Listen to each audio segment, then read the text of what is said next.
Seja bem-vindo ao programa AS Sport Legacy Channel. Na noite de hoje a gente tem uma pessoa fantástica, eu sou Éder Mota quem vos fala, e hoje antes de apresentar nosso entrevistado eu tenho aqui ao meu lado Edno de Souza, José Luiz Barbosa. Mas antes a gente tem que ler quem é essa pessoa, quem é o nosso convidado de hoje. 1,72 m, jogador ambidestro, foi considerado por alguns o deus do futebol, hein? Na Copa do Mundo da FIFA de 78 saiu com bronze e na Copa América também saiu com bronze em 79.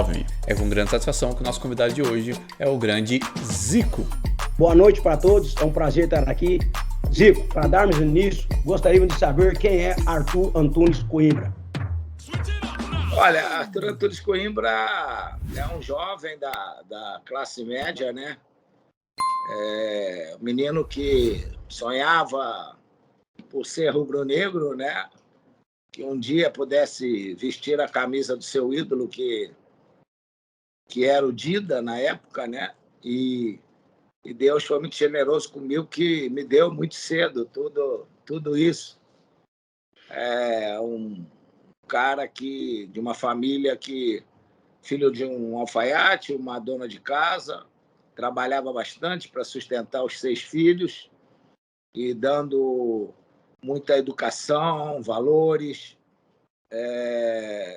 E isso tudo fez com que a gente seguisse uma caminhada, em primeiro lugar, o estudo. Quando meu irmão mais velho conseguiu fazer um teste e ser aprovado no Fluminense, ele prometeu ao meu pai que ia continuar estudando e se formou. Se formou em economista, foi professor de uma das grandes universidades daqui do Brasil na época, que era a Universidade Gama Filho. Minha irmã se formou também em psicologia, é psicóloga, foi professora também da Gama Filho. O Nando se formou em jornalismo, o Edu se formou em educação física, o Tunico se formou em advocacia. Eu era o último, não podia ficar para trás também. Fui para a educação física. Então, o grande orgulho do velho Antunes, meu pai, como todos chamavam, é que ele deixou os 6 filhos formados, os 6 filhos bem encaminhados, e não por ser pai do Edu, do Antunes, do Zico, que foram jogadores de futebol. Então, para mim, o futebol nunca foi assim, me deixou como se eu tivesse no estrelato, como se eu tivesse uma mudança na minha vida. Eu consegui ter sucesso por também estar num clube de grande torcida, mas os meus valores que eu aprendi na minha casa jamais foram esquecidos e mantenho até hoje. Sou muito grato pela educação que eu recebi dos meus pais, dos meus professores, e eu acho que isso é a grande taça que a gente leva nessa vida. Poxa, Zico, o motivo do nosso canal é realmente isso, é criar uma massa crítica, né, estar lá nos nossos pilares do nosso canal, que o esporte e a cultura é a espinha dorsal para a educação, né? Consciente você e teus amigos, ex-atleta e atletas atuantes, sabe da importância da prática cultural para o melhor desenvolvimento do ser humano. Eu tenho procurado, né? Amanhã mesmo eu estou pegando um avião para Brasília, porque tem uma palestra numa escola pública para 150 alunos na Ceilândia. Projeto muito bonito que o Sebrae faz. Eu também estudei em escola pública e professora que eu tinha lá, inesquecível, porque ela era a sequência da educação que eu recebi em casa. Então, é uma palestra que eu falo da minha carreira, falo da importância da escola para você seguir em frente, para você descobrir aquilo que você gosta, aquilo que você quer, o que você pretende na vida, né? Para você se aprimorar, se aperfeiçoar.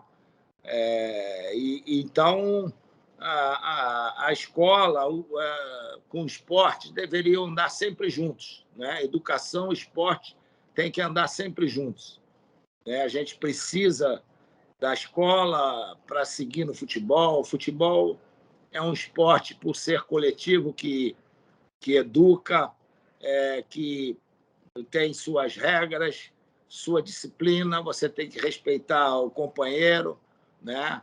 O seu direito termina quando começa do outro, você tem que saber andar em grupo, você tem que saber que tem que existir sempre o nós e não o eu.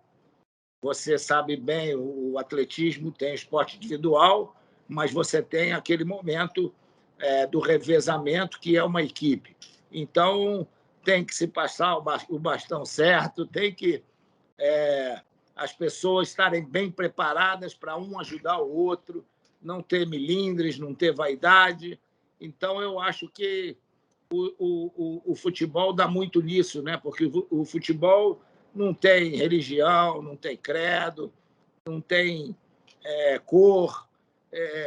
Talvez, né, no esporte, tirando o sumô, aqueles mais obesos tenham mais dificuldade, sem dúvida, porque o esporte, as modalidades precisam de velocidade, precisam de agilidade, movimentação, e se você está fora do peso, a dificuldade é muito grande. Então, é até uma maneira, se você quer entrar no esporte, para você também dar uma melhorada no seu corpo, né, no seu organismo, porque só vai ter benefícios, principalmente no futuro, né? Não, isso que você colocou aqui em pauta, Alzi, que é muito importante, e a gente leva isso muito à frente. Tivemos outras pessoas aqui, Alice Brandão também contando da vida dela, e fazendo esse adendo, né? Você teve um filho que não seguiu os seus passos no futebol, mas se tornou um diretor esportivo, mas colocou o Brasil só no sapatinho. Para quem não sabe, eu tô falando de Bruno de Sacoimbra. Mas na sua visão, a gente teve o Super Bowl que aconteceu no domingo, dia 13. O Brasil é o quarto maior consumidor de futebol americano fora dos Estados Unidos.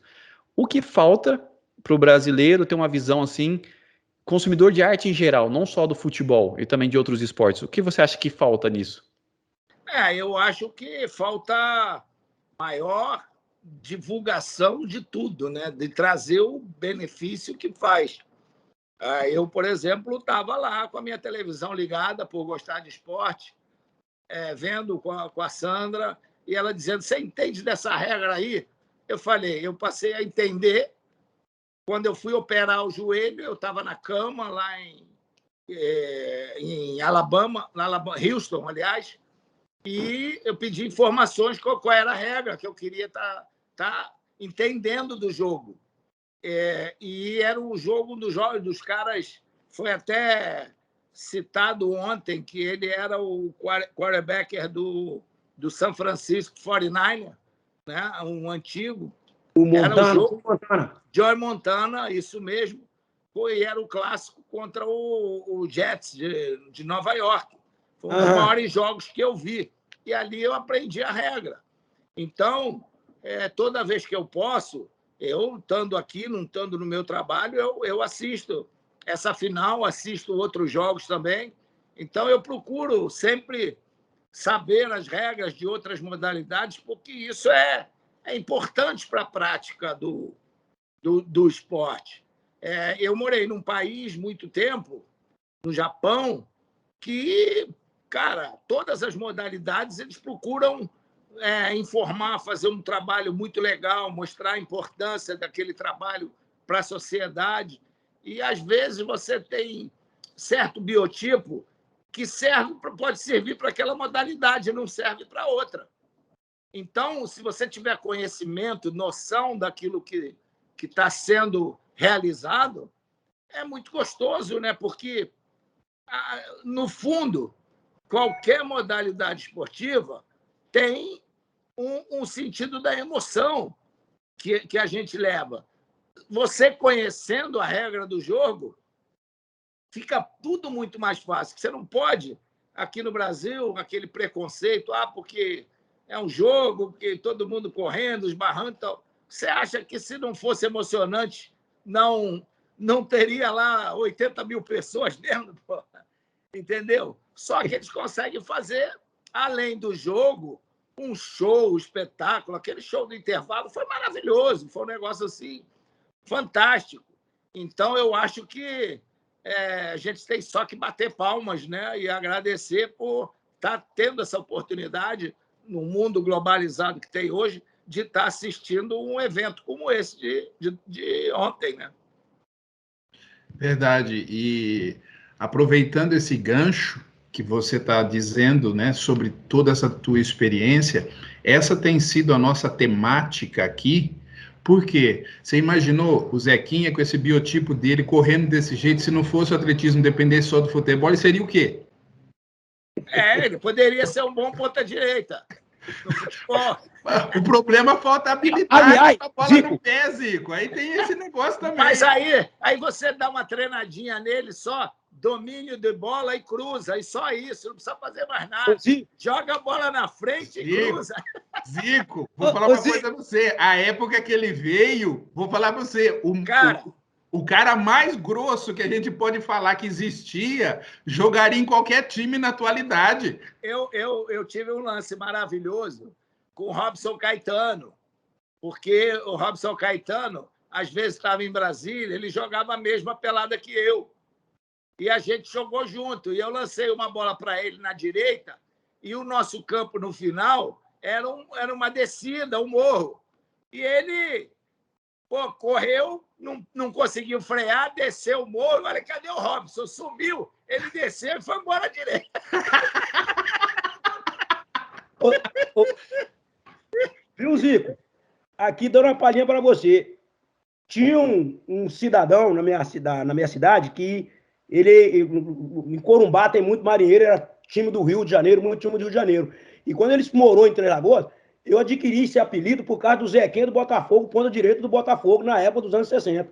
Tá vendo? Zequinha? Aí tinha o Zeca, não podia ter dois Zeca, aí fiquei sem o Zequinha, porque eu já era rápido, corria. Ele falou, rapaz, você corre rápido, não o Zequinha do Botafogo. Aí a molecada, o Zequinha do Botafogo ficou Zequinha, mas é exatamente isso. Mas a família me chama de Zeca. O Zequinha estava no Flamengo quando eu cheguei no Flamengo. Tá? Eu fui para a escolinha, ele estava no juvenil. Aí depois ele foi trocado e foi para o Botafogo. E a tua cidade, que é Corumbá? Não, eu sou de Três Lagoas, Mato Grosso do Sul, mas veio um cidadão que era de Corumbá, ele era do Rio, e ele foi para Três Lagoas e ele me apelidou de Zequinha do Botafogo. Eu tive duas vezes lá em Corumbá quando era juvenil. Fui de ônibus do Rio até lá. 36 horas, meu camarada. Bom, vai aí, Edson. Zico, o intuito aqui, se você pôde perceber, eu fui do basquete, o Zeca do atletismo, o Éder do atletismo, e, de certa forma, essa família do esporte é algo magnífico. E, na sua época, a gente tinha esse agente formador, que era um complemento, que era o esporte. Até porque nem todos tinham oportunidade de estar indo para a escola, mas o esporte permitiu que várias pessoas também tivessem uma ascensão na vida social através do esporte. Aí aqui o que a gente quer perguntar para você, se o esporte, assim como a cultura, estivesse inserido dentro da escola, que você já mencionou aqui, que tem que andar junto, como é no modelo norte-americano, na Europa e no Japão também, que eles seguem muito essa risca do esporte, modalidade escolar, esse tipo de coisa. Quantos atletas de ponta você acha que o Brasil revelaria por ano? Eu acho que é uma infinidade, né? Principalmente por causa a facilidade que os americanos têm, como o esporte está inserido no projeto escolar. Quando você monta uma escola, você não monta uma escola num local que não tenha espaço para fazer esporte. Eu, por exemplo, quando estudei na escola, no ginásio, Pô, tinha uma quadrinha no último andar que você tinha que brincar com a parede lá, você não dá para fazer nem educação física direito. Então, quer dizer, aqui no Brasil, a gente nunca se preocupou em ter, numa escola, um espaço, uma boa quadra, uma pista para... Como existe em algumas faculdades, e tem em todas as escolas dos Estados Unidos. Quer dizer, então, você tem inserido a aula daquela modalidade que você possa realmente desenvolver e possa gostar. Eu, por exemplo, eu só fui aprender atletismo na faculdade. Era uma matéria e eu tive um grande professor, Osmandino, que era da Castelo Branco e que me ensinou muita coisa do atletismo. E eu melhorei muito nos saltos, no arranque, porque fazia esse trabalho do atletismo. Saltar barreira, eu não conseguia saltar com as duas pernas.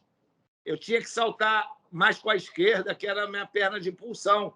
E, graças a ele, depois tive o Lanceta no Flamengo como preparador físico. Carlos Alberto Lanceta. Ensinaram a fazer o mesmo movimento, tanto com a perna direita como com a perna esquerda. E isso me dava uma vantagem muito grande no momento de um salto para cabecear, de uma antecipação, o arranque, né? Daquela hora que você dá aquele arranque, sai na frente de todo mundo. Depois eu não era tão veloz, até perco, mas aqueles 30 metros ali que eram importantes da posição que eu jogava.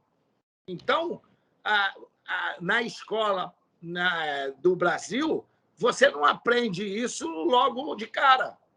Você leva tempo, porque não tem espaço. Como é que o cara vai dar matéria de atletismo, te explicar atletismo, se não tem local para se fazer?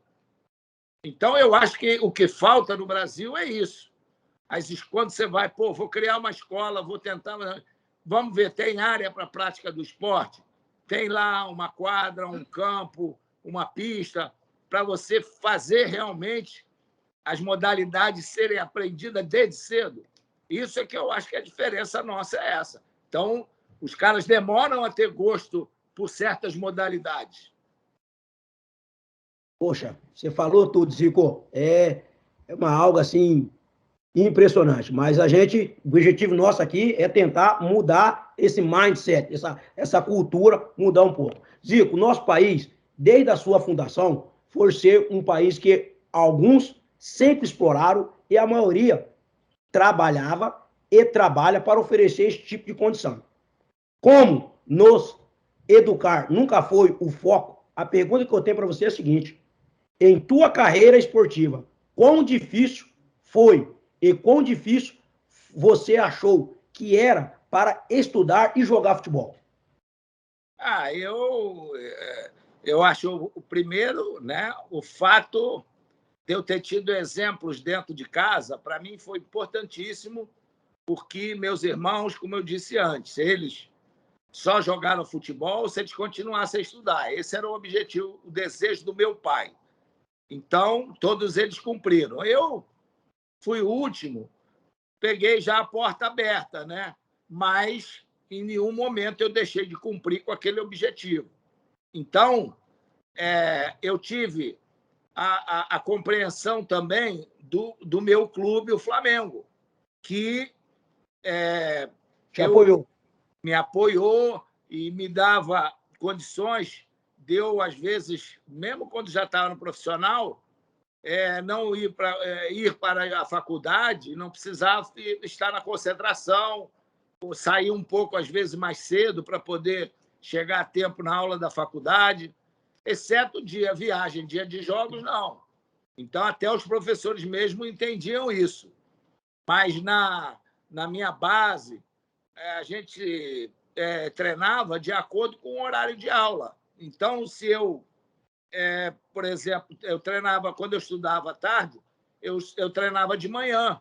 Eu primeiro via o Flamengo, a categoria treina que horário? Treina de manhã. Então, tá bom, eu vou estudar à tarde. Pode treinar de manhã à tarde, então eu vou estudar à noite. Então, isso, para mim, foi importante, né? Porque eu cumpri aquele desejo do meu pai e não deixei de fazer aquilo que eu gostava, que é jogar futebol. E eu vejo, hoje, a maioria dos clubes grandes fazem isso, né? Eles têm os alunos, eles têm os meninos que, às vezes, moram... Flamengo, por exemplo, mora aqui no Rio, mas os meninos treinam e também estudam.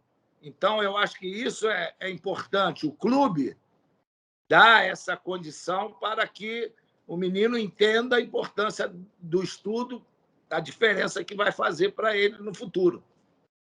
Até porque também, né, Zico, eu me lembro, na época, eu estava saindo do Brasil e teve um episódio que foi muito triste, que foi um zagueiro do São Paulo, que estava na seleção brasileira, chamado Mazinho, e ele acabou sofrendo um acidente junto com o Anilton, de carro. O Anilton teve sérios problemas e o Mazinho ficou tetraplégico. Foi. E na época o Cafu ainda estava surgindo, nessa época também. Então, assim, vamos supor que ele não ficasse nessa condição de tetraplégico, se ele tivesse alguma sequela, alguma lesão que o impossibilitasse de continuar no futebol, qual é o caminho que você vai seguir se você não tiver uma formação? É verdade, a dificuldade é muito grande, né? Então, a vida, ela nos reserva algumas surpresas em certos momentos. Eu lembro desse caso, porque eu estava como secretário de esportes e eu sou muito amigo do doutor Marco Aurélio. E ele perguntou para mim se eu tinha como ver a possibilidade de uma internação desse rapaz no Hospital Sara Kubitschek, em Brasília. E ele conseguiu, ele ficou algum tempo lá para tentar ver se havia possibilidade, mas, infelizmente, o caso dele era muito grave. Muito grave. Então, ele não podia ter uma evolução que todos esperavam. Mas, realmente, você colocou bem. Se você tem, às vezes, um problema menor que te impossibilita de jogar futebol, mas não te impossibilita de fazer outras coisas. E aí você pode, muito bem, você com um diploma, você com uma... Eu mesmo, aqui, quando eu criei o meu centro de futebol, teve um menino que eu levei para o Japão, saiu do Flamengo, levei para o Japão. Quando ele voltou do empréstimo, treinando no Flamengo, ele teve um problema no coração e não pôde mais jogar. Aí ele foi para a faculdade, se formou. Quando acabou, eu botei ele como professor lá no centro de futebol. Então, deu seguimento na carreira, se tornou supervisor, hoje é supervisor de futebol. Então, quer dizer, também a pessoa tem que ter o interesse para saber que ele não pode praticar uma, mas ele não está inválido para outra profissão. Então, tem que ter força para superar isso e seguir em frente em outra situação. Que é o que muitos não pensam, né? Vive aquele momento, não, eu vou fazer o esporte. Muitos são até incentivados a deixar de estudar para se dedicar ao esporte, mas não pensa nessa possibilidade que pode ocorrer com você, porque acho que todo mundo só pensa que acontece com os outros, né? É verdade, ainda mais para quem pratica esporte de contato, né? Você nunca está livre de uma situação que possa acontecer contigo. Então, a formação, o estudo, a capacitação, ela tem um significado muito grande, né? Não, realmente, Zico, a gente comenta muito isso aqui, né? Que não é só o esporte, o próprio Zeca fala isso. Você jogou na Itália, foi rei no Japão, tornou o deus do futebol por lá na Terra do Sol Nascente. E você comentou essa questão da escolaridade, de você conseguir conciliar o seu futebol com a sua escolaridade. E a gente percebe que muitos atletas brasileiros que quando vão para fora, seja na Europa ou possivelmente no Japão, eles não conseguem solidificar, né, a sua carreira, as suas carreiras ali como atleta. E até como homens de negócio, muitas das vezes. Como é que você acha que isso seria mais fácil se eles tivessem feito o processo, que a gente pode falar correto, né? Seguido a educação, seguido ali o esporte, mas entendendo que a gente vê que muitos atletas pulam esse processo e ele acaba não sabendo como que é lidar com outra pessoa de outra cultura. Eu acho que o mais preocupante de tudo é que o futebol ele não dá a você aquela evolução normal que você tem na maioria dos empregos, né? De você vai conseguindo, escala aqui, escala ali, vai conseguindo, aumenta um pouco aqui, os teus ganhos e tal. O futebol, ele muitas vezes, você sai do nada para o estrelato. Então, é uma mudança na tua vida muito grande. Você começa a ser cercado de muita gente, todo mundo quer estar do teu lado, todo mundo quer estar com você, e você acaba esquecendo de que aquilo não vai durar a vida inteira. Então, esse é que é o lado mais preocupante, porque se você não tiver um controle da tua vida, da tua parte, daquilo que pode acontecer 10 anos depois, é muito complicado. Você vai lá em cima, depois a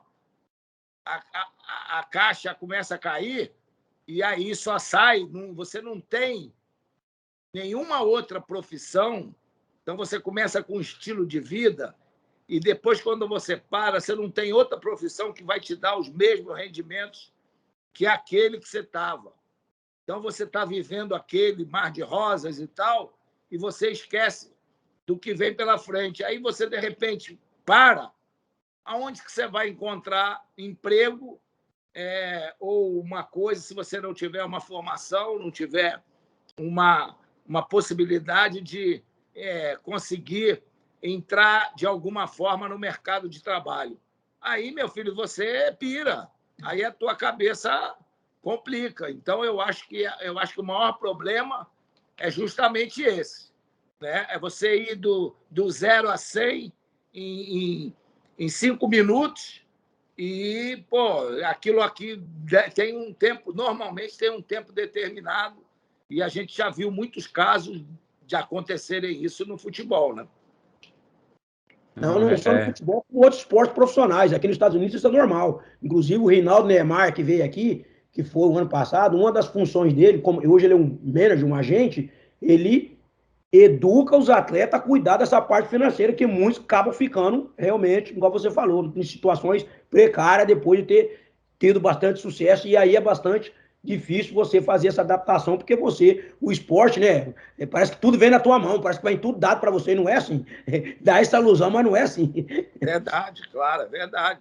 Ô Zico, só para lembrar, talvez, né, nesse jogo épico que você falou aí do San Francisco 49ers e do Jets, você também o tenha visto, porque ele era um wide receiver do San Francisco 49ers, além de ser recordista dos 110 metros com barreira. Reinaldo Neymar. E aí a gente fala muito isso, né? Como as modalidades lá fora se conectam. E a gente vê que atletas e artistas, eles são referências para muitas pessoas lá fora, como é aqui no Brasil. Só que nos Estados Unidos a gente tem vários atletas que são engajados em questões políticas, como o Muhammad Ali na época dele, o Kareem Abdul-Jabbar, o Irving também, o Julius Irving, a gente pode falar do Dr. J, que é a mesma pessoa. Mas na sua visão, Zico, você viveu numa época que a gente tinha alguém que fazia isso, né? Que era a democracia corintiana, o Sócrates. O que você acha que falta para os nossos atletas serem engajados mais nessas questões sociopolíticas? Ele, realmente entender o que está acontecendo no país e falar, não, isso aqui está errado, eu tenho que ajudar a mudar isso. Olha, isso depende muito, né?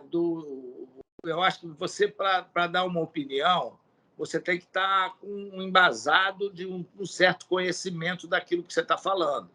Eu acho que, às vezes, não é questão de você ser famoso, ser conhecido, que você tem o direito de falar tudo. Como é no futebol, que todo mundo fala de futebol, todo mundo acha que entende futebol. Então, essa é uma coisa aqui no Brasil, porque o futebol é número 1, então todo mundo se acha no direito de falar de futebol. Eu falo dentro das minhas possibilidades, daquilo que eu tenho conhecimento. Desde o momento que eu me tornei secretário, eu pude ter mais uma vivência daquilo, dos meandros ali de dentro, do que acontece. Então, você está ali, está vivendo, você sabe realmente o que pode acontecer. Quando surge alguma coisa, você já sabe o porquê daquilo ter acontecido. Então, eu acho que aquele movimento, vou te dizer com toda sinceridade, aquele movimento que foi feito no Corinthians, o Flamengo já tinha feito esse movimento anos atrás, sem ter feito muito alarde. Foi uma coisa bem interna, né? Porque era um momento de uma nova direção, e aí o Flamengo, por exemplo, o Márcio Braga criou uma situação dos jogadores se manifestarem, nós voltamos a ter 13º, nós voltamos a ter participação na renda dentro do que o clube arrecadava. Então, se o clube arrecadasse, a gente tinha participação, se o clube não arrecadasse, a gente não tinha direito a nada.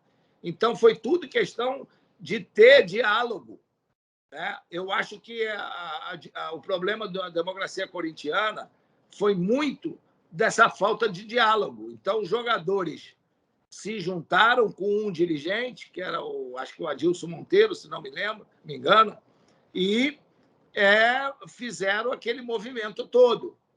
Então, eu acho que foi importante, mas eu acho que, por exemplo, eu não sei que benefício aquilo trouxe para a classe do jogador de futebol. Tá? Esse é o ponto que talvez... Aquilo foi aquele momento próprio para o Corinthians. Tá? No Corinthians correu tudo bem. Mas para a classe de jogador de futebol, será que aquele movimento valeu a pena? Isso é que eu acho. Quando você faz um movimento, eu acho que tem que ser um movimento nacional, em benefício da classe. Mas esse é o ponto que realmente precisa, e talvez a gente precisa até entender, quando se fala isso, de que forma a gente, primeiro, a gente já vem falando da questão educacional, que é extremamente importante. Uma vez ela sendo importante, você vai ser uma pessoa que tem condição de discernir melhor as coisas para poder estar embasado, como você mesmo colocou, que se faz necessário ter embasamento para poder emitir uma opinião, que muitos falam às vezes, eu acho isso e pronto, acabou. E o terceiro ponto é essa questão do quê? O quanto isso fez em relação ao próprio país como um todo. A classe do futebol, mas também a classe esportiva de um modo geral, que, assim, infelizmente, a gente teve o futebol, que foi a menina dos olhos do Getúlio Vargas. Os outros esportes nunca tiveram o apoio que o futebol teve na época. E outra coisa que você vê, eu acho que movimento foi, por exemplo, o movimento das diretas já, que é um movimento para a sociedade, é o que a sociedade queria. Tá? A sociedade queria aquilo naquele momento. Então, todo mundo ficou engajado naquilo e a coisa aconteceu. Exato. Os políticos viram que ali era o caminho.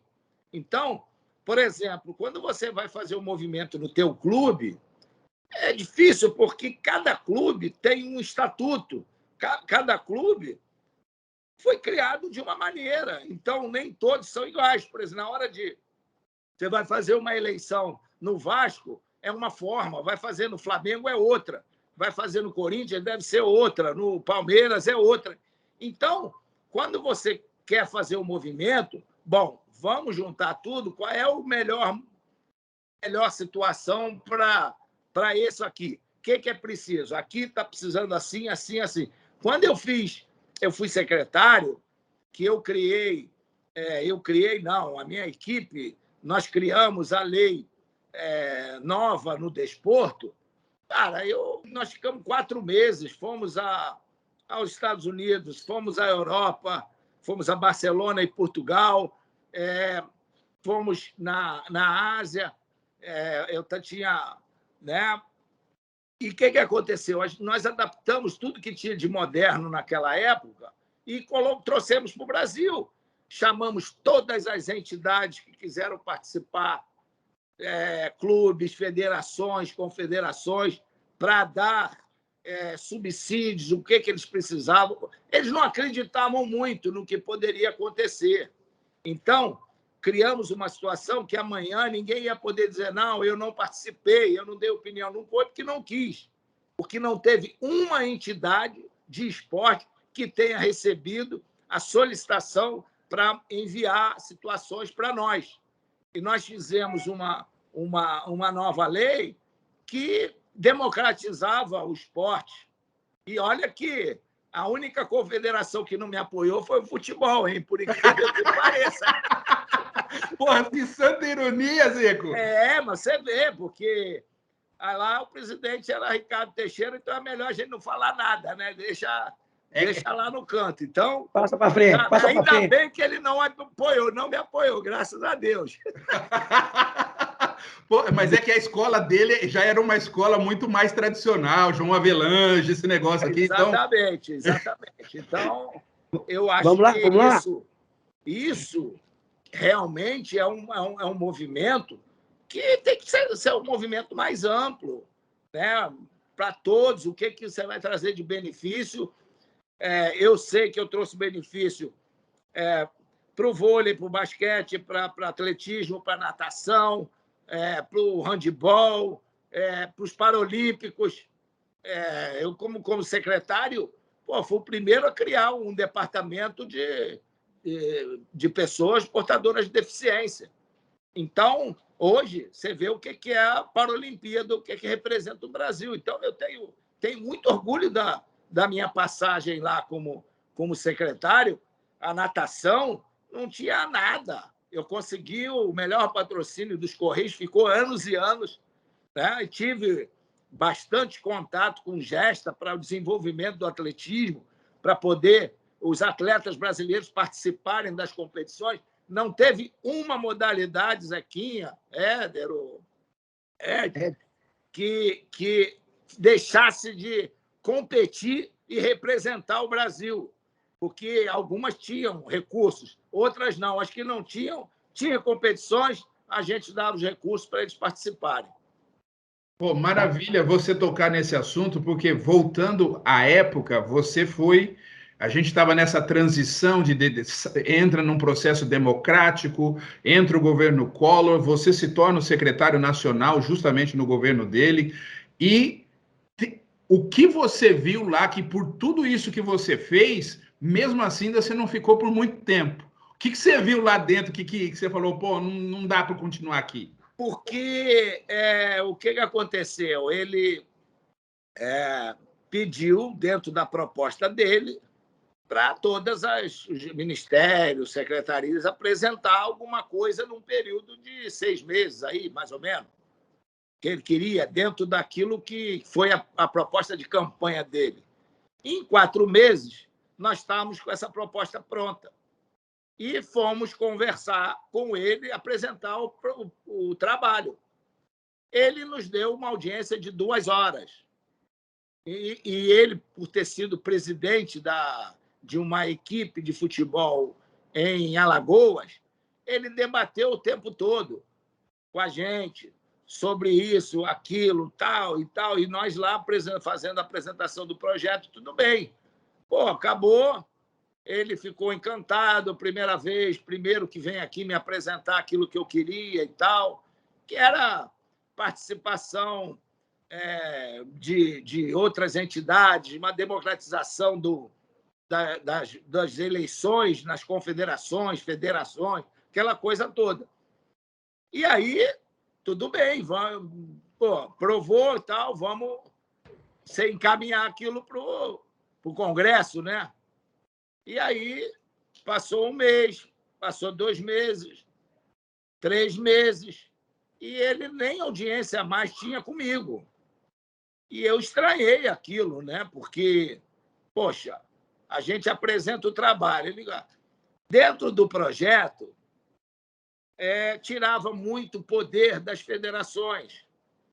E você sabe que aonde ele teve muito voto, lá para o Nordeste, as federações sem poder ia ser complicado. E aí ele botou na gaveta o projeto e ficou ali. Aí eu, depois de 4 meses, ele falou que eu não podia nem fazer audiência com ele, tinha que ir o meu secretário, eu só podia fazer com o secretário dele. Aí eu falei, não, quando eu entrei no governo, estava claro que 6 secretarias era contato direto com o presidente da República. Se eu não posso ir, o meu secretário vai com o seu secretário. E aí, tudo bem, ficou meio estremecido. E aí teve um dia, depois de 4 meses, eu cheguei lá na secretaria, peguei o meu adjunto, falei, faz a minha demissão aí. Só ele sabia, porque eu tinha marcado a audiência com o presidente, finalmente eles marcaram, quiseram saber o assunto, eu não disse por quê. Aí entreguei a carta de demissão a ele e falei que era irrevogável. Aí ele veio, mas, poxa, por que isso? Eu falei, por quê? Você sabe que até agora nada foi feito do projeto que a gente debateu tanto, e o senhor ficou maravilhado e disse que aquilo é que eu queria. Então, aí ele, tudo bem, aceito. Ele falou, você pode só me esperar uma semana até eu pensar, ver quem eu vou colocar no lugar aqui e tal. Aí eu, tá bom, eu espero. Quando eu cheguei na secretaria, já tinha 10 pessoas do Planalto lá, com tudo, pegando documento e tal. Eu sei que ele marcou comigo, 3 dias depois a gente estava no Congresso, ele comigo entregando o projeto. Então, ele pelo menos teve a honra, né, cumpriu a palavra dele de ir comigo no Congresso e entregar o projeto para ser votado. Para ser votado, aí fizeram algumas mudanças, tudo bem. Aí o Arthur da Távola, depois que eu saí, fez um substitutivo, passou, foi aprovado, e aí a coisa seguiu. E ele colocou o Bernard, muito inteligente, ele botou o Bernard, porque o Bernard era muito meu amigo, a gente vivia muito junto aqui na praia, no Rio, achando que eu que tinha indicado, como se eu tivesse indicado o Bernard, mas foi indicação pura dele. Nem eu sabia. Quando eu cheguei, ele foi na minha saída, aí ele chamou o Bernard, eu só soube ali. Caramba, rapaz. Os caras são lisos, hein? Hein, Zico? Esse pessoal é liso, hein? Mas é isso aí. Aí a gente vê como a coisa funciona, entendeu? Ou não funciona, né? Ou não funciona, né? Ou não funciona. Pelo menos Exato. ele levou comigo o projeto e tal, aquilo que a gente teve um trabalho danado para fazer, a gente...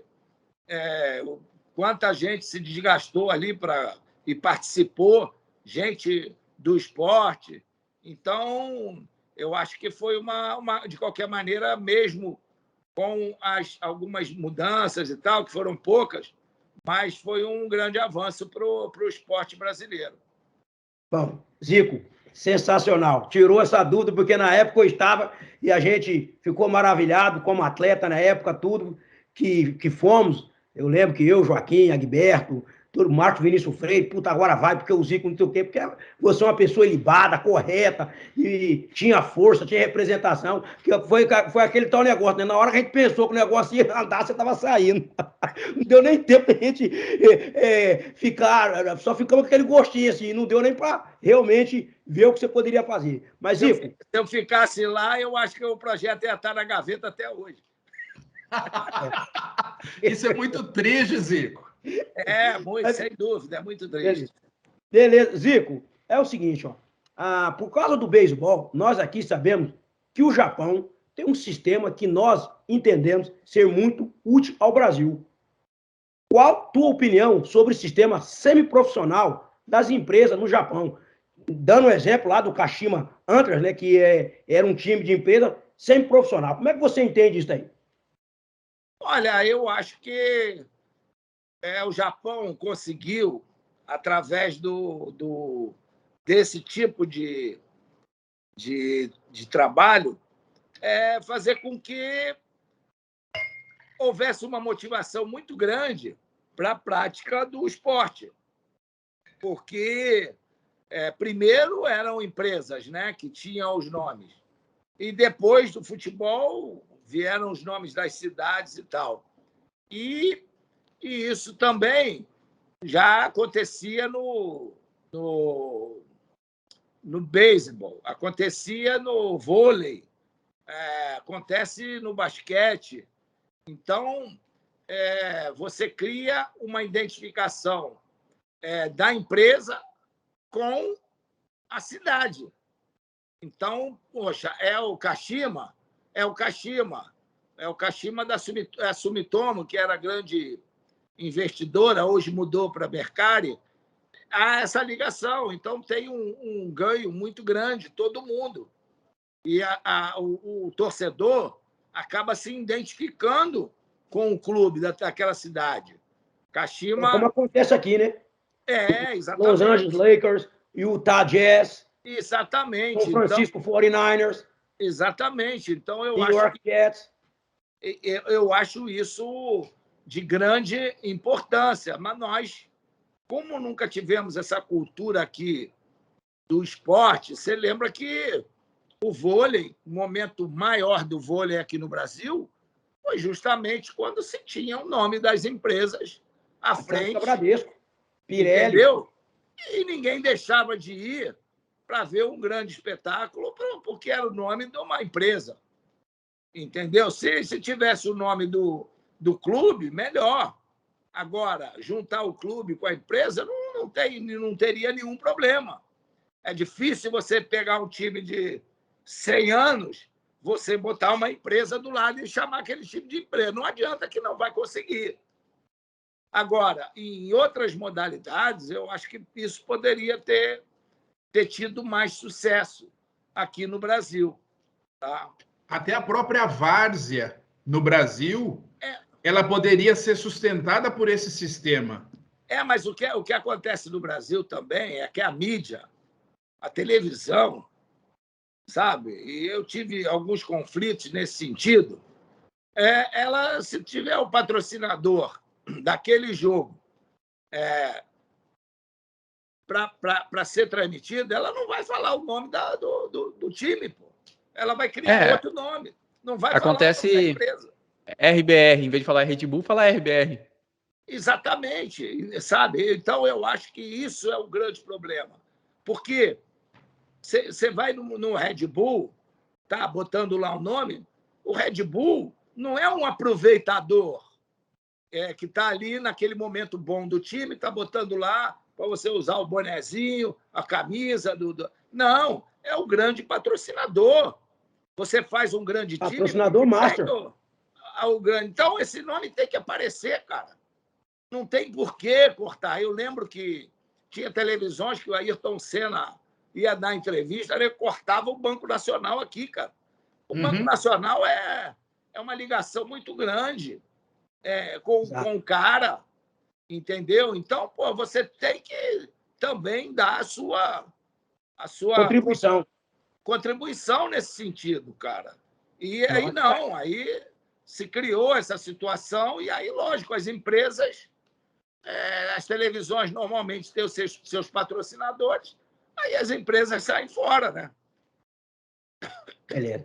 Bom, Zico, então, infelizmente, nós temos alguns dados muito negativos sobre o nosso país, que diz querer, né, se tornar uma potência soberana no esporte. Sabemos que isso só se dará através da educação. Por isso que eu queria saber de ti, já que somos um país de baixa escolarização, e para piorar, o nosso índice de alfabetizados funcionais é de 92%, como você vê a gestão esportiva do nosso país? Já que, salvo raras exceções, ex-atletas se tornaram gestores. Como é que você vê isso? Eu acho o seguinte, eu acho que o Brasil deveria ter uma sensibilidade de saber escolher os atletas que tivessem perfil para certas modalidades. Eu acho que existem áreas, o Brasil tem áreas para todo lado. Então, você investir, os caras que têm mais... Onde é que o país tem mais facilidade para os caras serem mais altos? É no Sul? Vamos lá. Então, vamos investir lá no Sul, né, para que o trabalho lá seja para essa modalidade. O atletismo no Norte, Nordeste, sei lá, né, vamos lá, vamos investir lá, desde a base, desde as escolas, para que as pessoas tenham mais ânimo e mais motivação para praticar aquela modalidade. Ah, tá, o basquete é aqui, é São Paulo e tal, que dá mais, vamos ali para lá, investir lá. Então, eu acho que isso é fundamental, porque o Brasil é muito grande, o Brasil é muito rico, e tem uma mistura muito grande de raças. Então, para poder utilizar melhor o garoto como atleta em termos de motivação, eu acho que deveria ser assim. Então, fica muita gente de uma situação que talvez, às vezes, só pode praticar um tipo de modalidade pelo biotipo dele. Então, não há esse trabalho de desenvolvimento, de olhar, esse aqui pode desenvolver melhor para praticar esse esporte. Então, vamos investir aqui. Então, eu acho que isso é que está faltando no nosso país. Então, Zico, na nossa pesquisa, a gente viu no seu currículo que você é jogador, foi um grande jogador, você é treinador e gestor. Aí eu gostaria de perguntar para você o seguinte, você como treinador que trabalhou arduamente, e na nossa pesquisa falou que você tinha uma filosofia que nem do Tele Santana, trabalhar muito fundamentos, arduamente, e como é que você vê isso hoje? Porque eu assisto futebol hoje, e infelizmente, há muito erro de passe, inclusive o Sócrates, antes de falecer, deu uma entrevista dizendo que não dá para assistir futebol, que doía os olhos dele, porque o cara não conseguia acertar um passe de 5 metros. Como é que você vê isso hoje no futebol, onde parece que o foco é preparar o cara, já ir para a Europa, não importa como, não trabalha fundamento, não dá aquele espaço que você dava, como é que, etc e tal. Eu acho que o futebol hoje está muito eu do que nós. Ontem até durante o jogo do beisebol, do Super Bowl, o time que perdeu, Super Bowl, do Super Bowl, o time que perdeu, o Cincinnati Bengals, ele tinha, não sei se foi o time que perdeu ou o que ganhou, acho que foi o que ganhou. Ele tinha um ditado que dizia we, not me. Uhum. Todos os jogadores falando, quer dizer, então, o nós, não eu. Só com o nós que eles poderiam ganhar. Então, eu sempre fui dessa filosofia. E o nós, o eu quer dizer o quê? O eu é quando você se prepara da melhor maneira possível, trabalhando o fundamento do passe, do chute, do cabeceio, do drible, da condução de bola, tudo isso, e coloca em função do nós, para o nós. Então, essa era a grande meta do Tele. O Tele, ele queria, mesmo na seleção, que os jogadores se aprimorassem cada vez mais nos fundamentos, porque ele sabia que seria muito importante para o coletivo. Agora, o que a gente vê é o jogador se prepara para o eu e chega na hora, num jogo decisivo, ele quer ser ele, para ele esquece do resto. Eu vi isso, eu senti isso um pouco nesse último jogo do Palmeiras. Eu vi jogadores do Palmeiras querendo decidir o jogo, mas para se tornar o grande nome do jogo do que propriamente a coletiva. Alguns melhores colocados para receber, ele tentava fazer a jogada sozinho. Então, eu acho que esse problema que existe hoje no futebol é muito sério, né? Porque a valorização hoje, você vai numa escola, a primeira pergunta que o garoto faz é quantas vezes você foi melhor do mundo. Pô, qual é o problema de ser melhor do mundo? Eu queria dizer quantas vezes você foi campeão. Porque o título é o que vale mais, não importa ser o melhor, você não ganha nada. Então, eu acho que a minha filosofia é essa. A minha frase é essa, que foi ontem no time que ganhou o Super Bowl. We, not me. Nós e não eu. Fechou. Exatamente. O Zico, vai, Éder. O mundo do futebol, a gente pode dizer que no Brasil é quase que um universo à parte. Ao menos na maior parte do mundo também, porque assim, né, a gente fala na questão até o soccer, porque você está falando bastante do futebol americano, embora eles tenham uma estrutura muito mais robusta que o nosso futebol, o soccer aí, embora ele seja mais popular, e a gente vive de buscar soluções para o futebol, e a partir do futebol a gente vê como é que trata as outras modalidades esportivas. Recentemente, a gente está vendo aí o furor da entrada da SAF, porque tem aí um processo de clube-empresa que já vem se discutindo, na Europa tem esse tipo de coisa, porém, existe uma preocupação, porque não é um privilégio só do Brasil, mas a gente tem especuladores, empresas que, de repente, querem lavar dinheiro, pessoas que lavam dinheiro utilizando o esporte para fazer isso. O Brasil, infelizmente, ele é uma nação que as pessoas fazem isso. Por isso que a gente tem essa taxa de juro sempre altíssima, porque tem muita gente especulando no Brasil. Agora, a pergunta para você é: esse caminho que o futebol está seguindo não vai abrir mais ainda as portas para o crime lavar o seu dinheiro? Porque a gente já teve lá atrás o Castor de Andrade, que fazia isso lá, acho que América na época, Bangu. depois a gente... Botafogo, desculpa. Bangu, tá certo. Aí a gente teve o caso do Kia lá no Corinthians, que até hoje o negócio está muito nebuloso. Como é que você vê isso aí? Eu acho que para os clubes, é aquele negócio, tem um estatuto, e o estatuto, os conselheiros estão lá para isso, para ver a idoneidade das pessoas no momento em que você recebe uma proposta. Então, é dever deles fazer isso, fazer uma busca incessante. Eu posso te dizer, no Japão, que são todos clube-empresa, não tiveram problemas. Quando teve o problema lá econômico do país, quando teve aquela coisa do tsunami e tal, houve uma queda, mas se reergueram. Você vê a China quis fazer um boom aí, contratou milhões de jogadores. Vê como é que está a China hoje. Todo mundo foi embora, entendeu? Então, não conseguiram nada.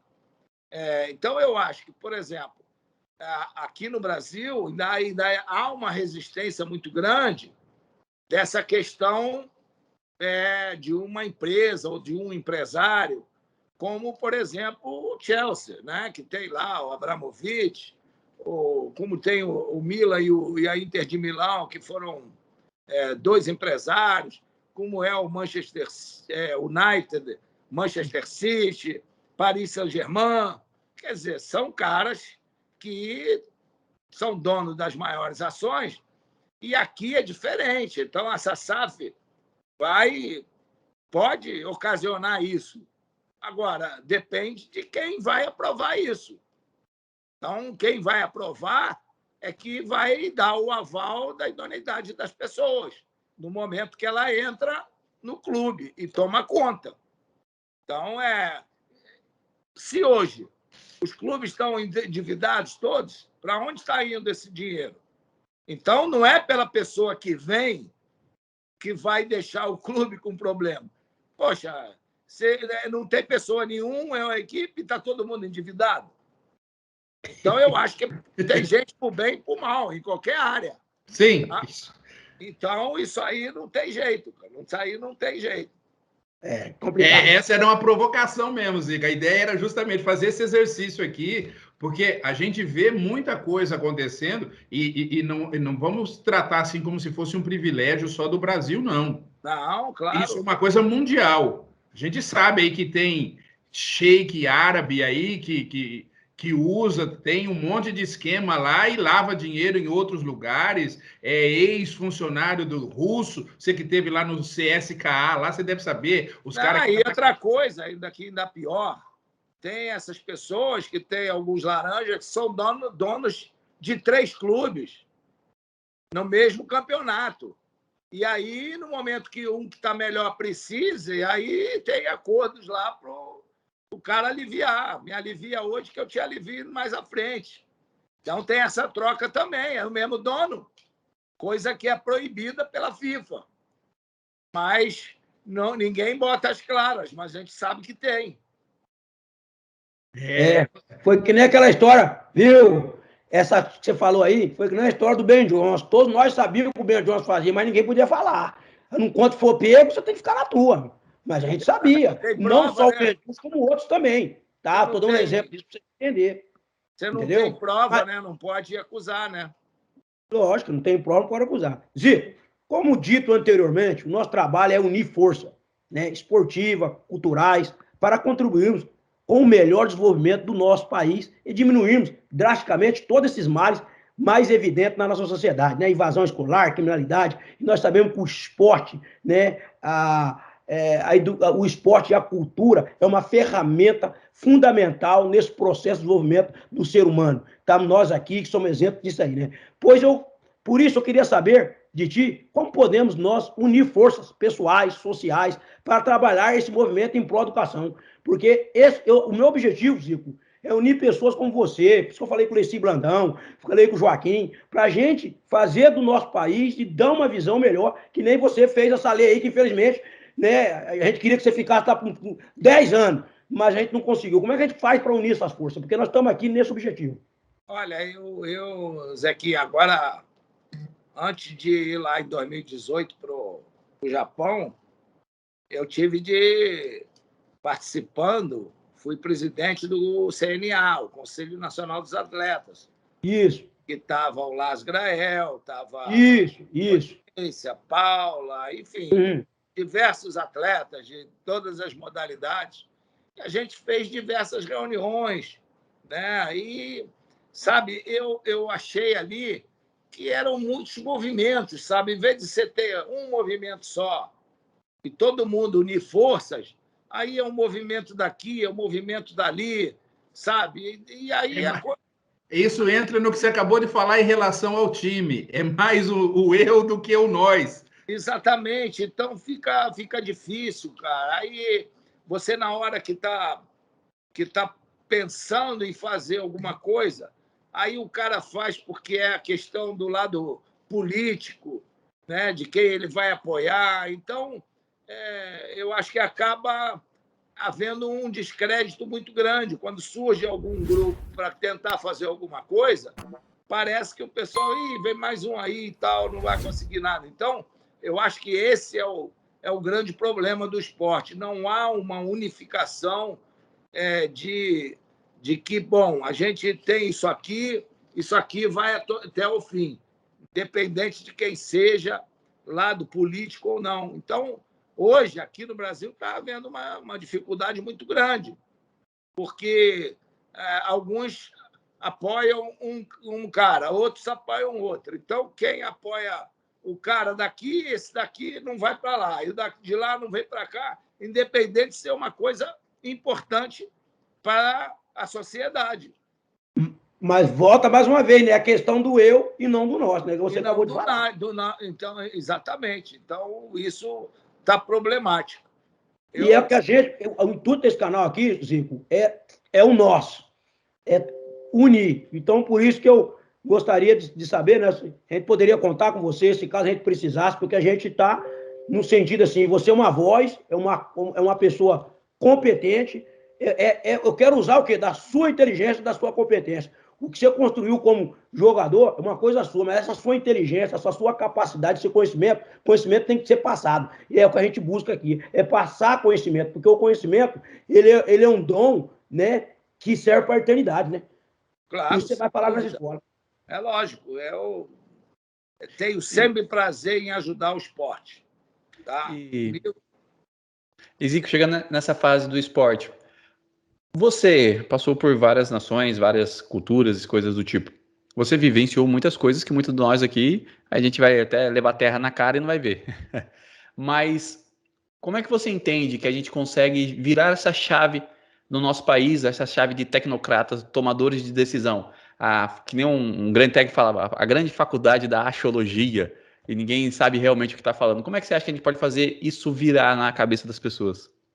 Que a gente possa tentar fazer um grande movimento, né, de atletas, independente de quem está no poder, sabe? Eu acho que Infelizmente, esses movimentos só acontecem quando você tem alguém no poder favorável. E aí apoia aqui e tal, aí o cara sai e não apoia mais.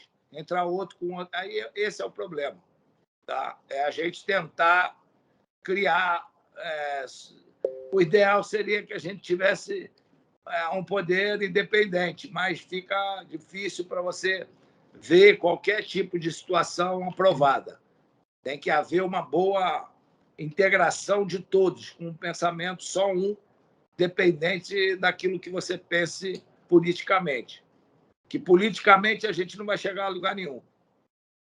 Esse negócio é muito sério. Zico, teve uma época que o futebol e a música sempre caminharam muito juntos. Você aí, um grande parceiro, né? O pessoal veio falar muito de Robinho e Diego, mas lá atrás tinha acho que anterior a você tinha, mas eu me lembro, né? A partir de então, você e o Júnior, né? Como sendo essa dupla que sempre tiveram a identidade, seja no Flamengo, seja na seleção brasileira, mas me lembro do Bebeto cantando, né? Um grande tema que ele falava assim: o toque de bola deste time é um encanto. Só existe gênio no meio de campo. Adílio de um lado, Carpegiani do outro, o Manguito Becão batendo até no pescoço, e na frente o Rei Zico com um toque desconcertante lançou o Claudiadão que colocou no barbante. Nesse ritmo, qual é a mensagem que você deixa para todos nós com essa lembrança e para todos os nossos espectadores aqui, deixando as suas considerações finais também? Porque só deu certo, a bola só chegou no barbante, passou por todo mundo, passou pelo time. Então, foi o time que ganhou. Foi nós, e não o eu. Show. Ô, Zico, show de bola, show de bola, show de bola. Show de bola. Muito legal, foi bacana. Muito legal. Muito Zico, bacana poder... Ô, Zico, vou dizer uma coisa para você. Sou teu fã. Agora vou te fazer uma pergunta aqui agora, curioso. O Éder, posso fazer isso agora aqui ou não? Pode fazer, Zeca. Sabe, 1980, quando Cobreloa, você estava jogando lá no Chile, não sei se foi o terceiro jogo, naquela época as câmeras não eram daquele esquema que é hoje, que mostra para tudo quanto é lado. Você lembra disso? Eu estou aqui assistindo o jogo, na maior torcida. Ó, Zico, você é um dos poucos jogadores de futebol que todo mundo torceu para você. Não era que não gosto do Flamengo, não. Eu gostava do Zico. Então todo mundo torcia pro Zico, o Zico era do Flamengo. E aí é muito interessante. Eu sou santista, e estava lá eu assistindo o jogo, torcendo contra o Cobreloa. Eu me lembro que você é um cara muito inteligente, o goleiro Cobreloa tinha feito 2 pontos pro jornalista. Você meteu lá no Ninho da Coruja, ele foi lá e cravo e pegou. Naquela terceira, como é que você meteu aquela bola embaixo? Você meteu uma curva embaixo, que ele ficou parado, que eu achei que você tivesse chutado fora. Daqui a pouco eu vi você correndo pro gol. Como é que você faz aquilo, meu amigo velho? É porque justamente isso, né? A gente tem que observar o adversário, e eu já tinha observado que ele tinha saído antes. Então eu falei, vou procurar acertar o canto dele, que se ele sair antes, não dá para voltar. Isso é questão da física, né? Se você faz assim para cá, se você não faz com o intuito de ir e voltar, se você só faz o movimento, você não consegue mais voltar. E foi o que ele fez. Ele achou que eu ia dar por cima da barreira, saiu antes, eu bati no lado dele. Então, eu só me preocupei em acertar o gol. Então, por isso que a bola foi mais baixa do que o normal. Pô, cara, aí eu achei que você tivesse errado, rapaz. Aí você saiu. Não. Aí o Luciano do Vale gorrou o barco. Eu falei, cara. Aí eu fui ver só no replay, filho. Aquela bola só fui ver no replay. Interessante. Pô, Zico, beleza. Ó, tem um grande amigo nosso aqui, que é o Robson, é teu fã. Ele trabalha no bastidor, uma pessoa, um negrão, né? Ele falou que é teu fã. Inclusive, ele falou assim, rapaz, eu fico nervoso se eu ver esse cara. Obrigado, um abraço pro Robson aí. Tudo de bom para ele. A gente agradece, Chico, a gente agradece. Sim. Muito obrigado por tudo. Mas, ó, eu lembro do futebol, do Brasil, do futebol arte, daquele futebol que antecedeu você, porque meu irmão mais velho tem 75 anos, então ele é de 47. Então eu lembro de vários grandes jogadores, né? Camisa 10, que hoje a gente tem poucos, né? Porque não tem mais. Além de você, né? Então eu lembro de time de Botafogo que tinha Carbono, Jairzinho, lembro, né, do Vasco com Bugrê, Zanata, lembro do próprio Flamengo, do Fluminense, velha geração, Camarões. hein? Acho que tu é mais velho do que você fala, hein? Não, 61, mas tem boa Pegou memória. uma geração antes de mim, hein? Claro, Ademir da Guia, Dirceu Lopes, Procópio, Fumo, Ricardo no Cruzeiro, Vantuir, Vaguinho no Atlético Mineiro, Lula, Valdomiro, aquele povo todo lá no Internacional. O meu irmão mais velho comprava a revista Placar e outras revistas. E eu lia todas essas revistas porque eu era interessado no futebol, então eu sabia o nome dos caras. Beleza, parabéns. Obrigado. Aí, ó, foi maravilhoso esse papo. Obrigado por poder estar com vocês. Parabéns aí pela história de cada um. E sucesso. Contem sempre comigo. Eu, quinta-feira, vou estar fazendo uma cirurgia. Vou colocar aqui a prótese no quadril. E o futebol também dá nisso, né? A gente paga a conta depois um pouco. Mas, se Deus quiser, vai dar tudo certo. O importante é a gente ter uma vida saudável e curtir a família, os netinhos, que são 9 agora, então não é mole. Está bem para isso.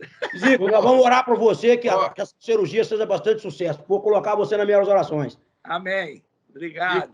Que você tenha tudo de bom consagrado nessa cirurgia, que você continue mantendo essa alegria, até porque nós estamos precisando, né, dessa alegria, mas com inteligência, não uma alegria simplesmente por ser uma alegria espontânea, que é bom também, mas essa questão inteligente, centrado, para poder realmente sustentar a nossa nação que está muito devastada emocionalmente falando. Então, que você tenha tudo de mais abençoado. Obrigado por ter aceitado o nosso convite, estar aqui conosco e disponibilizado desse tempo para poder discorrer dessa forma tranquila, alegre, esse bate-papo. E que um dia, se você, assim que se recuperar da cirurgia, quiser também, a gente retribui a visita, que a gente sabe que você tem lá um canal, e aí você pode fazer todas essas perguntas para nós também lá, né? Mas agora invertendo o papel. Tchau, tchau, Zico. Obrigado, hein? Bom ano.